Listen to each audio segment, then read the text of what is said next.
दोस्तों, भारत के आजादी के बाद कुछ नए नए प्लेयर्स भारत में बाइक्स और कार्स लेके आते जा रहे थे और भारत में बाइक और कार का चलन धीरे धीरे बढ़ता जा रहा था।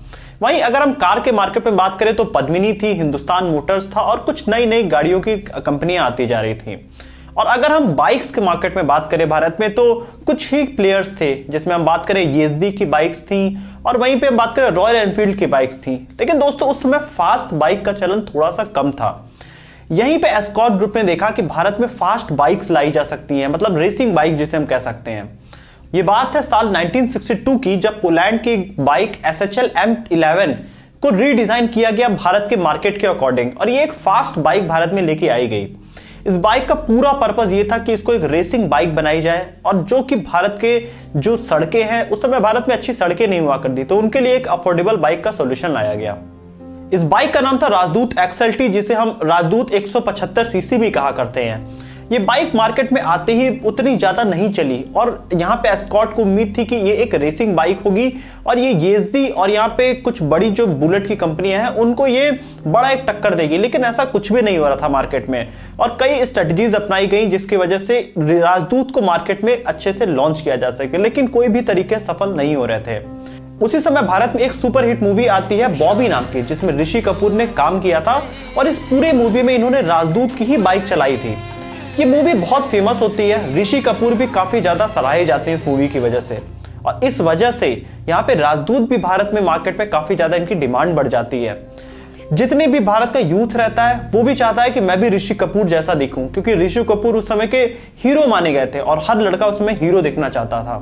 दोस्तों, आपको मैं यहाँ पे एक सिंपल ट्रिक समझा दूं कि कोई भी कंपनियां अपनी ज्यादातर मूवीज में एडवर्टीजमेंट क्यों कराता है, क्योंकि अगर कोई पर्सन उसमें फेमस है, जैसे कि ऋषि कपूर जब फेमस हो गए तो उनसे रिलेटेड जितनी भी एसेसरीज थी वो सब कोई हर लड़का यूज करना चाहता था, जैसे कि वो ऋषि कपूर जैसा दिख सके। और उसमें राजदूत पूरे मूवी में ऋषि कपूर चला रहे थे, तो इस वजह से राजदूत काफी फेमस हो गई। इसीलिए ब्रांड्स मोस्टली अपने आप को एसोसिएट करते हैं मूवी स्टार्स से।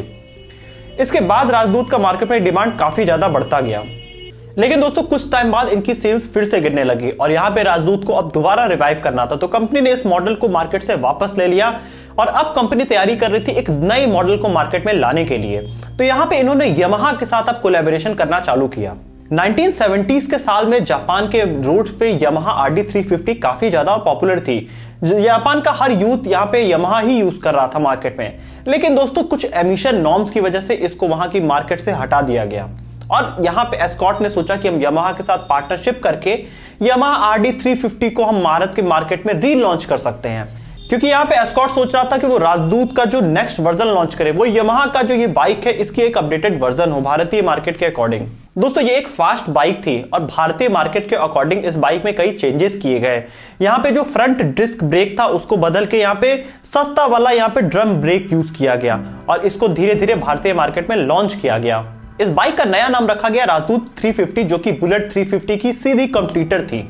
और इस बाइक में कई सारी खूबियां थी जो बुलेट में उस समय नहीं देखी जा सकती थी, कि इसका वेट काफी कम था, ये भारतीय मार्केट के अकॉर्डिंग काफी ड्यूरेबल था, मतलब आप गांव तक इसको ले जाके यूज कर सकते हैं।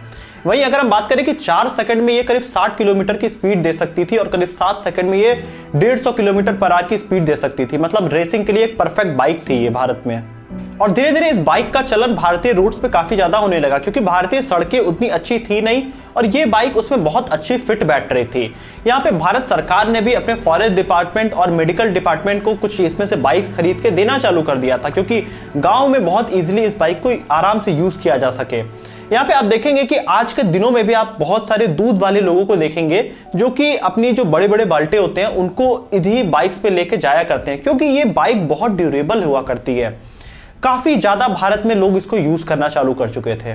साल 1980 से 1990 तक ये बाइक भारत में काफी ज्यादा पॉपुलर थी और हर भारतीय यूथ इसी बाइक को चलाना चाहता था, या फिर जो नहीं अफोर्ड कर पाता था उसका सपना रहता था कि मैं भी राजदूत कभी ना कभी जरूर चलाऊं। यहाँ पे कंपनी ने इसके 2 वर्जन लॉन्च किए, एक हाई टॉर्क और एक लो टॉर्क, जिससे कि इसको काफी ज्यादा मार्केट में चलाया जा सके। यहाँ पे दोस्तों, कंपनी धीरे धीरे मार्केट से बाहर अब होने लगी 1990s जब पास आया, क्योंकि कई सारी नई बाइक्स आ गई थी और इस बाइक में अगर रेसिंग बाइक थी तो इसमें कुछ सिक्योरिटी फीचर्स की भी कमी थी। आइए उसको समझने की कोशिश करते हैं।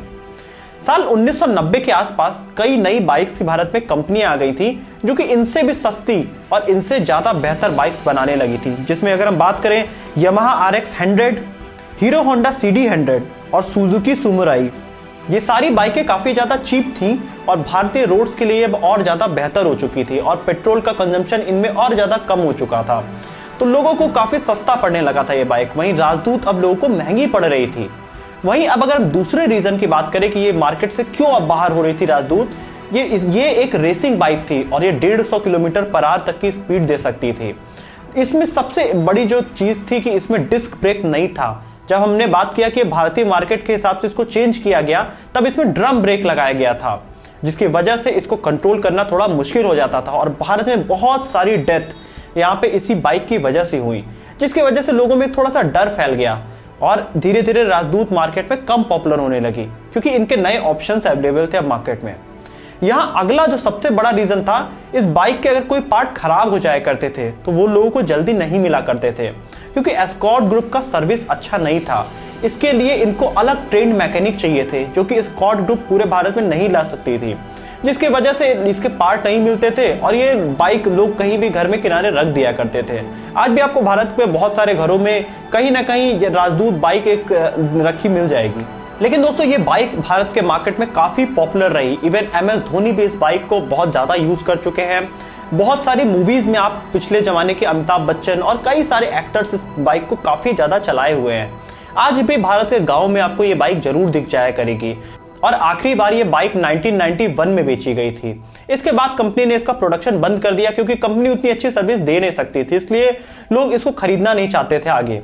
और अब अगर हम आज के डेट में बात करें तो लोगों की यादों में ही अब राजदूत बाइक कहीं ना कहीं दिखा करती है। दोस्तों इस बाइक के बारे में हमने इसलिए बात किया क्योंकि इसने अपने आप को एक बहुत कॉम्पिटिटिव मार्केट में स्टैब्लिश करने की कोशिश करी।